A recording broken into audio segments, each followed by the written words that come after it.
I would say fuddism or boomer.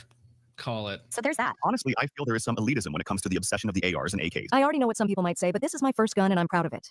Excellent. We are never beating the allegations, y'all.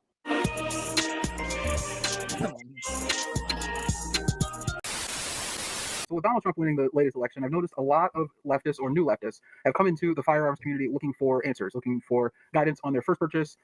What constitutes a good rifle? What constitutes Why are you always fat? Fuck! So I recognize this dude, even though he's got the get up here. He was in PSR's video when they had the all printed guns. They did I forget what it was. They hosted, I think it was a match where you had to have all home built or printed. Oh yeah, I know what you're talking about. Yeah. This guy was there and he brought some of his stuff, and I'm not sure. I think Carl may have been at that event. Interesting. 3D printing and degeneracy and leftism. There's some link there. For that competition, didn't Vice do something on it? On the 3D printed competition? Yeah, like specifically from Vice. They did. I remember seeing the video. It was framed kind of as like, look what you could do with a 3D printer, but then they also highlighted how shit the 3D printed guns were. So they couldn't really tell if they wanted to be like, 3D printing's really scary, or if it's like, look at these idiots, their guns don't even work. Right. I've noticed a lot, not even just recently, but in the last few years, is the concept of what's known as the red FUD. For those of you that don't know, a red FUD is someone, typically a leftist, but not always leftist, it could be someone else, who believes that a Soviet era or a combat gun, or really a surplus from Soviet Russia, or really any of those Eastern European countries, they believe that those guns from that era are just as good, or even in many times they believe that. It's because of the aesthetic. They're going for the aesthetic. It's all about. It's the only good thing. Look, how can you criticize them? It's the only good thing that communism ever bred. Was the guns they made. It's the only thing they have to grab onto. I think the only original thing that came out of China is like the Chicom chest rig. I think it's the only like original good idea that came out in the past 100 years. The Diet Dr. Pepper says he skips to the front of the bread line. Well, maybe if he drank some low-calorie Diet Dr. Pepper, totally not sponsored, he would not be in the current situation that he's in. No, he's one of those privileged members of the party that's able to like go inside the warehouse and steal everything. Yes. They are superior to modern options like an AR-15, and they ignore any logic or reasoning to the contrary. So when these new people come into the community, they're asking, hey, what qualifies as a new gun? Oftentimes a red FUD, they'll tell new people that something like this, the SKS, is a viable alternative to an AR-15 in 2024 here in the United States. This is what I would consider magical thinking. Not only is this wrong, I consider this... There's other words that could be used rather than magical thinking. Coping. I don't have the amount. I don't have the slurs on deck right now, but I just slur. I need that gif of Alex Jones. Yeah. This is dangerous as well because you're giving someone bad advice. And Timu Cobra Commander, yes. Hey, don't talk shit on Timu. I have my own ties. That's right. Maybe KFC Cobra Commander. Look at this fat fuck. Yeah. Raisin Cane's Cobra Commander. Coaching them down the wrong path for someone that is trying to protect their life. In this video, I'm going to talk about the concept of the red FUD, why this is a flawed logic of thinking, why this is problematic, and hopefully I'll have I love that word, problematic. a few people on that will tell us their thoughts and what we can do to move past it. My opinion on red FUDs is that I think the culture behind it is ultimately kind of harmful to the leftist gun ownership as a whole. And what I mean by that is that a lot of them are prioritizing hobbyist mentality of ownership of firearms, like it's a toy almost, over practical training, over practical needs, over practical applications. And why it becomes harmful is that they're not updating, using skills that are proven. They're not using equipment that's proven, and they're more or less treating it like a consumerist item or trying to fit into an image that's really just not necessary. Collect whatever the fuck you want. I don't care if you collect magic cards, Funko Pops, 40K figurines, right? That is a fact. That is an German hat. 100%. Yeah. East German helmet. All these people, they have the same thing. It's all about toys and collecting, and like it's like they never grew out of the childhood phase. They just have more money now some of them anyways, to like buy and collect things to pad out their identity. You know, I wonder if any of these guys, when they go to the range, they all get there and they say, all right, guys, everybody evenly distribute your ammo, okay? Everyone gets the same amount. Doesn't matter what you brought. Everybody gets the same amount of ammo. And whatever that ever happens. Let's try that. Yes, equal dispersion among the shooters or something like that. Talking hard in that Corolla. That'd be 20 equal dispersion of ammo between all they could afford together would be 20 rounds a pop. It'd look like Stalingrad. Yeah, one rifle, the other guy gets the ammo. Yep. Yeah, literally though, because that didn't happen, but it did. You Mm. hear now. No one out there is claiming that a Funko Pop or 40K minifigures are a thing that you need to save your life or to fight against oppression or whatever the fuck, right? But for some reason, the red fuddery is really just adoption of a collector aesthetic, adoption of an aesthetic and collecting towards that aesthetic and then acting like. Correct. Yeah, it's all about. Okay, wait, hold on. Did he just?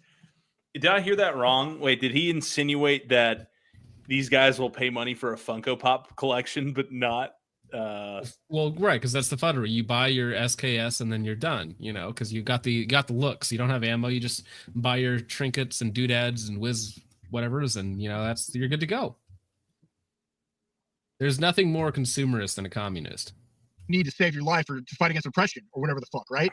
But for some reason, the red fuddery is really just adoption of a collector aesthetic, adoption of an aesthetic and collecting towards that aesthetic and then acting like you are now an quote unquote an armed leftist. And it's really just like Soji said, you're just armed in name only. That's a good point, actually. Is his face a circle? Or is it just what is his name? I can't read that Fos relic. John Chinaman. He's one of your guys, Bucky. I need to go report him to the MSS. Yeah, he is definitely Asian of some kind. If you read the hat, it says forward. Oh, yeah.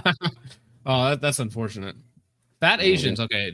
Just saying, fat Asians, the face, not a good look.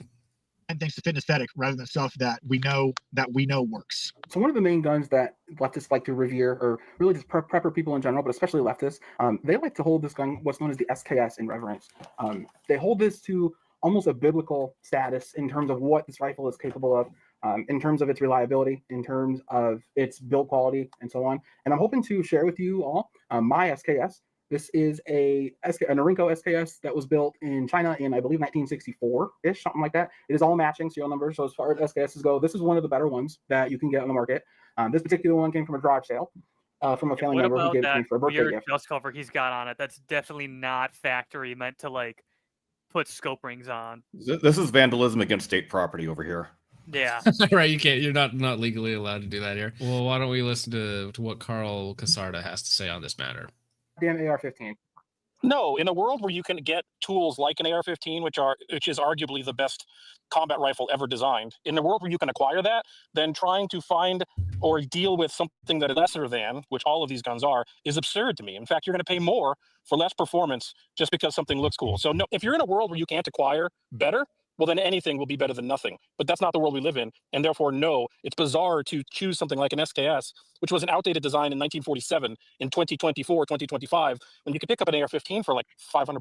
SKSs are now expensive. So you're probably paying more for a less capable weapon because it's a collectible than you would if you just went with an AR-15 platform right off the bat. So you're paying more for less.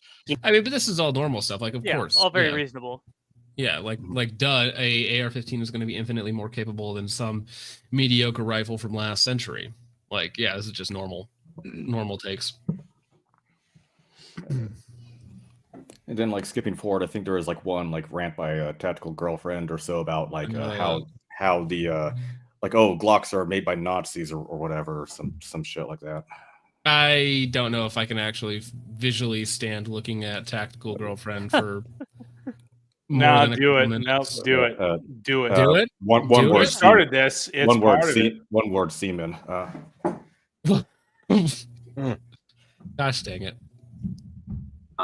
Obviously, that's true for anything. That's true for a blunderbuss or a musket. I don't care. But if you train with an AR-15, just as much as you train with an SKS, you're probably going to be a lot more effective with the AR-15. So I think truly if there's something that you can get and it's all you can get and that's the only thing you have access to and you are absolutely committed to whatever that platform is, then obviously you should train with it no matter what if you want to be effective with it. But if you have an option, if you have a choice to get something better so that you can get more out of your training and be more effective, then why wouldn't you? That's kind of I think the nuance to all of that. You should be training with the best thing that you can possibly get, period. I get it. All of this is coming from people who just have made bad purchasing decisions and are holding on to dear life, trying to delude themselves into thinking that they're more capable than they are. And these people generally don't own shot timers. They don't attend competitions. Otherwise, if they did, I would love to see your build drill with an SKS. I'd love to see you run, some competition. Is that Carl's KP15 lower on that bad boy? Yep. That is. I believe that is Carl's WWSD build. 100% No, is, there's one thing in this video that I think took too long, and for the sake of brevity, I'll summarize it. This guy, like this, Wisey Prince, one with the rainbow mask, he fumble fucked and couldn't reload a SKS properly, and it jammed. I think it's just due to poor maintenance. Yeah. Where's that? Vintage, you might know more. You know more of this than anyone here. Do you agree or disagree with the statement that a SKS properly maintained has better quality control than a PSA AK or like Anderson or Airstone or whatever, or Bear Creek? I mean, or whatever? to be frank with you, it depends on the country of manufacturer. But yes, China. To some of them, I absolutely could agree. I think some of the Rinko ones actually are the best made. The Yugos are great. Because a lot of the SKSs that come out of Russia are the ones that are the most beaten up, most fucked up, but they're not terrible rifles. Like when Carl said, "Oh, they're subpar," it's like, compared to what? I mean, when you're saying they're obsolescent, yes, of course, because at the time the AK-47 was a thing, right? But yeah, if you have a really like immaculate SKS, they're not bad shooters and they're not bad guns. So I could maybe agree with that, especially if you're comparing it to like a PSA $500 AR. I would probably trust the SKS more. Than they're both selling for about $500 right now, right? You get a good Rinko, it's going to be $500-$600. Well, you get more capability though out of the PSA AR. You do if it runs. Well, yeah, and I had an Airstone. I don't want to show it just for the sake of accidentally like getting the stream messed up, but that thing choked up and died after 85 rounds. Nice. Oof. I love how somebody said that Carl is just the Vosh of GunTube. Yeah. Yeah. Similar there. John Shepard for $5 says tactical girlfriend's grandparents missed their grandson. It's very sad.